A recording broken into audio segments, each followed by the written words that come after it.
We feel our vessel weakening, the structure that carries us through life becoming frail. This creates a subtle fear, a quiet grief for the strength we once knew. But what if the key to rebuilding was not in adding more, but in returning to a profound simplicity that has been forgotten? Watch this until the very end, because the final understanding is what makes the foundation unshakable. Inner foundation. We often begin our journey with the wrong question. We ask, how can I get stronger? How can I rebuild what is lost?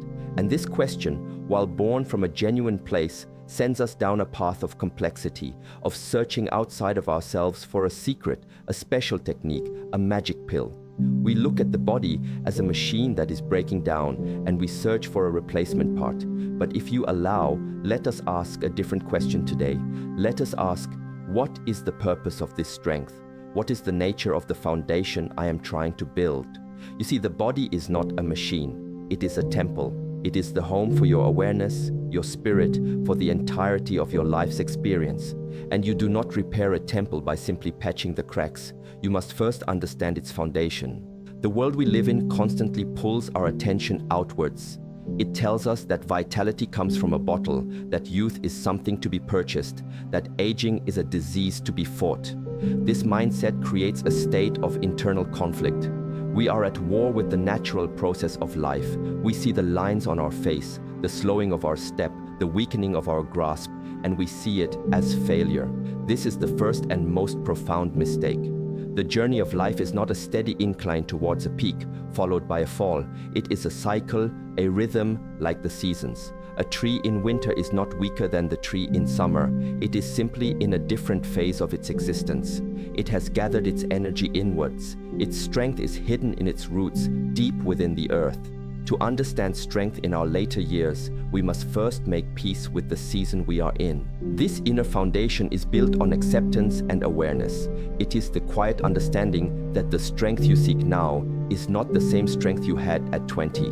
The strength of youth is explosive, outward, and often unconscious. It is the strength to conquer mountains. The strength of maturity, of seniority, is different. It is the strength of endurance, of resilience, of wisdom. It is the strength of the mountain itself, unmoving, present, and deeply rooted. Before we can even speak of a single ingredient, we must cultivate this soil. We must quiet the voice that mourns for what is gone and begin to listen to the body as it is today. What is it telling you? Where is the tension? Where is the ease? This simple act of listening without judgment is the first step in rebuilding. Think of a master calligrapher. Before they ever touch the brush to the paper, there is a long period of preparation. They must grind the ink, quiet their mind, and connect with their breath. The final stroke on the paper is merely the end result of a deep internal process. If the mind is agitated, the hand will tremble and the line will be broken. In the same way, if our mind is in a state of agitation about our physical decline, any action we take, any diet, any exercise, will be less effective. The body holds the tension of the mind. So the true starting point is not in the kitchen or the gym. It is in the silence of your own being. It is in the decision to no longer fight a war against time, but to become a wise steward of the vessel you have been given for this season of your life. This is the inner foundation. When this foundation is set, everything else changes. The food you eat is no longer just fuel, but nourishment. The movement you do is no longer a workout, but a form of cultivation. You are no longer desperately trying to add something that is missing. Instead, you are nurturing what is already there. You are tending to the garden. You are reinforcing the temple from within.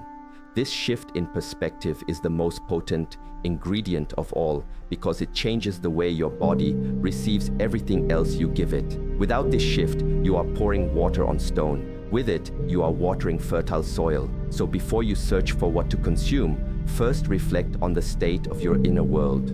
Are you at peace with the journey? Have you laid the foundation of acceptance? When the answer is yes, the body is ready to receive life's elixir. Now that we have spoken of the soil, we can speak of the seed. Now that the foundation is understood, we can choose the materials to build the temple. Society tells us this must be complicated. There are powders, supplements, complex diet plans, lists of superfoods that change with every passing year. The commercial world thrives on this complexity because it creates a sense of dependency. It makes you feel that the answer is always just out of reach, available for a price. But the wisdom of nature, the wisdom that has sustained life for millennia, is always rooted in simplicity. The single most powerful physical ingredient for rebuilding the body's structure is not a secret. It is life itself, condensed into its most fundamental building block. It is pure, high-quality, easily assimilated protein. Let us not use the cold, clinical word protein. Let us think of it as life essence or building blocks. When a structure is weathered, you do not patch it with sand. You use stone, you use wood, you use materials that have integrity and strength. For the human body, this material is what makes up our muscles, our tissues, our very cells. As we age, our body's ability to process and utilize these building blocks can diminish. This is not a failure, it is a change in its internal economy. Therefore, the priority is not necessarily to consume vast quantities, but to consume it in its most pure and recognizable form, the form that the body understands instinctively without struggle. This means turning away from highly processed shakes and bars, which are like prefabricated materials that don't quite fit the temple's design. Instead, we turn to the sources that are as old as humanity. Think of the humble egg. It is a perfect capsule of life, containing everything needed to create a new being. Its structure is simple, whole, and complete. The body recognizes it instantly. Or think of a clean, pure piece of fish from cold, clear waters. It is flesh that is simple, clean, and requires very little effort for the body to break down and use. These are not health foods in the modern, trendy sense. They are fundamental foods. They are what our ancestors would have recognized as potent nourishment. The key is the quality and the simplicity. The less that has been done to the food before it reaches you, the more life force it contains, and the more easily your body can use it to repair itself. The process of eating is as important as the food itself.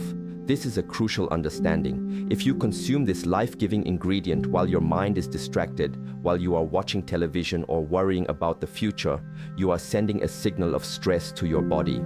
And when the body is in a state of stress, its priority is not rebuilding. Its priority is survival. The digestive system becomes less efficient. The nourishment is not fully absorbed.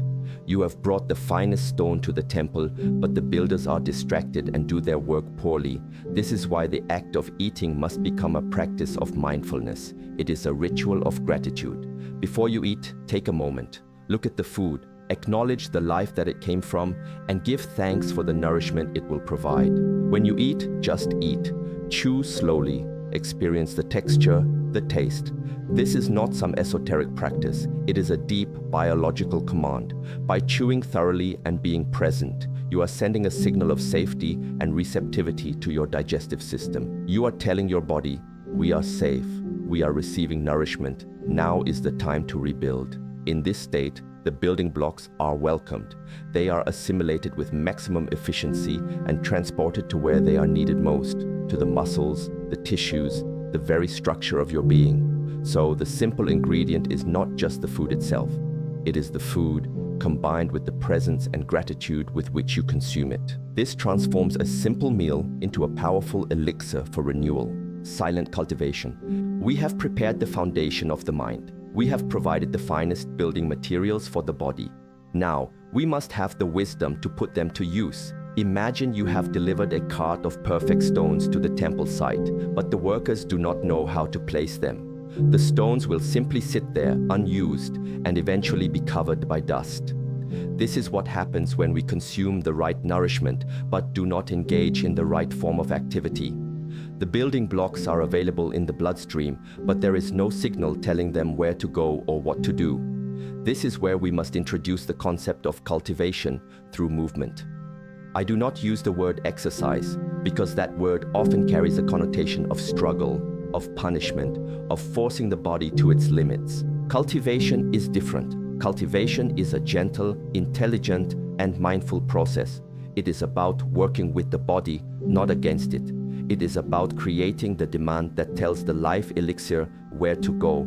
For the senior body, This does not require lifting heavy weights or running for miles. In fact, that kind of intense, high-impact activity can often create more stress and inflammation, forcing the body into a state of repair rather than rebuilding. The cultivation we need is much simpler, much quieter, and in many ways, much more profound.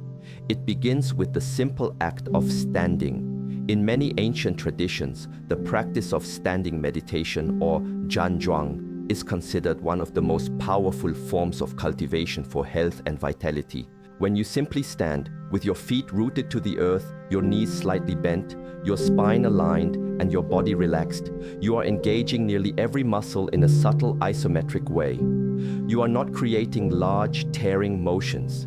You are creating a state of sustained, gentle engagement. This sends a quiet but persistent signal to the entire muscular system. We must be strong, we must be stable, we must hold this structure.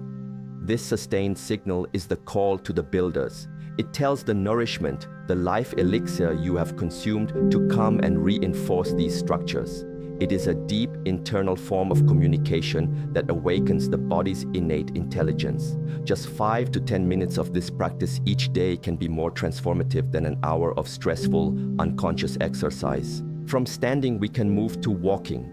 But again, this is not just walking to get from one place to another with the mind 1,000 miles away. This is walking as a practice of mindfulness. Feel your foot connect with the ground. Feel the transfer of weight. Feel the subtle engagement of the muscles in your legs and your core. Coordinate your breath with your steps, perhaps inhaling for 3 steps and exhaling for 3 steps. This brings the mind, the breath, and the body into a single unified action.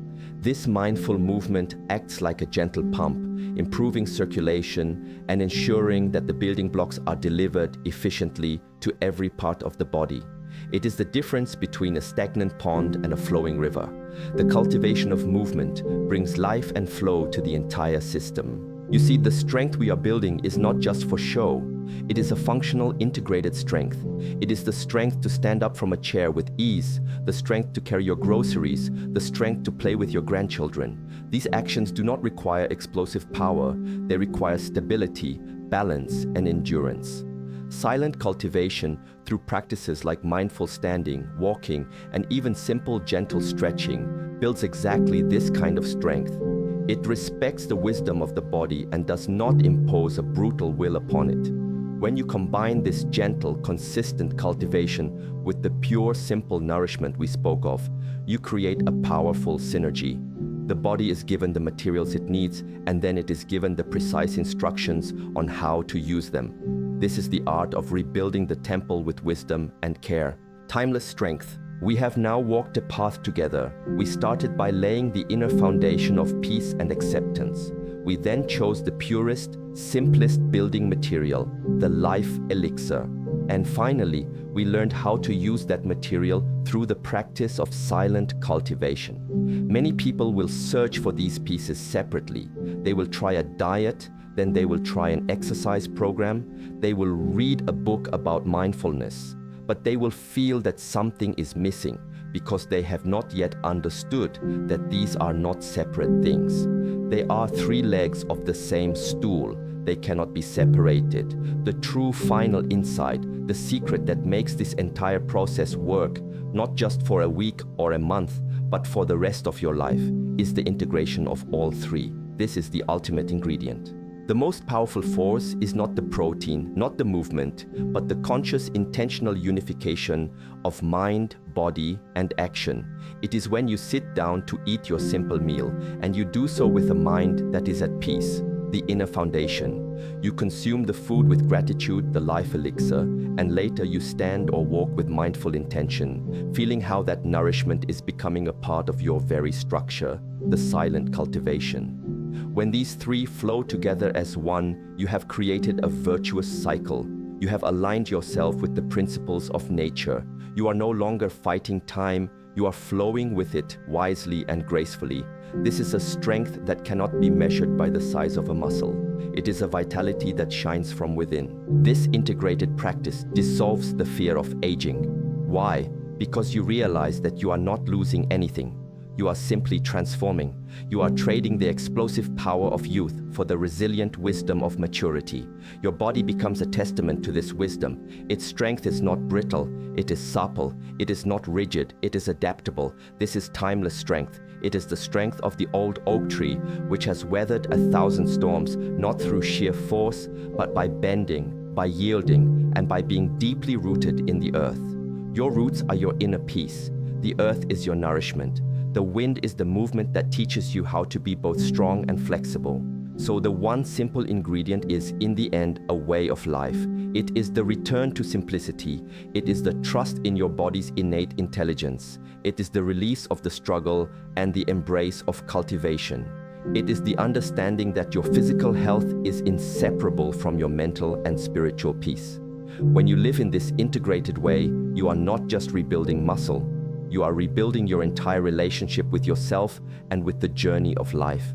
You begin to inhabit your body with a sense of quiet joy and profound gratitude. The strength that emerges from this place is not just for lifting objects, it is the strength to be fully present, to continue to learn, to continue to love, and to continue to share the wisdom you have gathered over a lifetime. This is the path.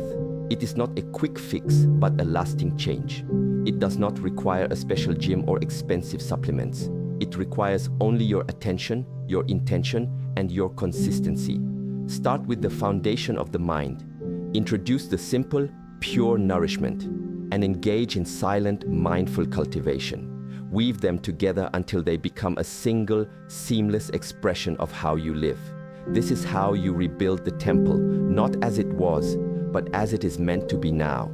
A beautiful, resilient, and sacred home for a wise and peaceful spirit. I'm 72 years old, and for the last decade, I've felt like I was slowly fading away. Every ache and pain felt like a final defeat. I've tried everything the doctors and experts told me, but it all felt like a struggle. After watching this, I didn't just hear advice, I felt a fundamental shift in my soul. The idea of silent cultivation instead of exercise, it brought tears to my eyes. This morning, I didn't go for a punishing walk. I stood in my garden for 10 minutes, just feeling my feet on the earth, and then I ate my breakfast with a sense of gratitude I haven't felt in years. For the first time, I feel like I'm working with my body, not against it. Thank you isn't a strong enough word. Has anyone else felt this shift?